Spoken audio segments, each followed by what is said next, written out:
নান্দিকার জাতীয় নাট্যমেলা আমাদের কাছে কি বলবো, একটা মানে একটা পীঠস্থান, তীর্থস্থানের মতো।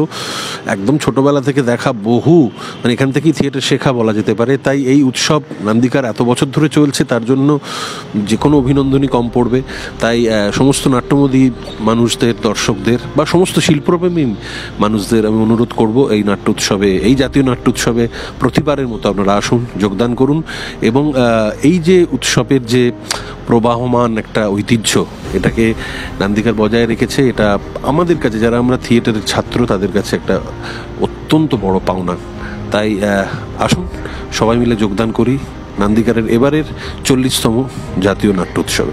নান্দিকারের জাতীয় নাট্য উৎসবের 18ই ডিসেম্বর সন্ধ্যে 6টার সময় চেতনার নতুন প্রযোজনা মহাত্মা বনাম গান্ধী অনুষ্ঠিত হতে চলেছে। এটি আমার পরিচালনায় চেতনার 9তম প্রযোজনা।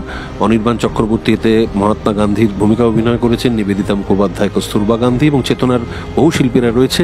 নাটকটি বহু মানুষের ভালোবাসা পাচ্ছে। আমরা প্রায় 7-8টি শো করে ফেলেছি। তাই নান্দিকারের এই আমন্ত্রণ আমাদের কাছে বিরাট পাওনা, এবং এই আমন্ত্রণের মর্যাদা বজায় রাখার জন্য আপনাদেরকে অনুরোধ করছি, আপনারা অগ্রিম টিকিট কাটুন। 18ই ডিসেম্বর মহাত্মা বনাম গান্ধী চেতনার 9তম প্রযোজনা নান্দিকারের জাতীয় নাট্য উৎসবে সন্ধ্যে 6টার সময় 18ই ডিসেম্বর দেখা হচ্ছে।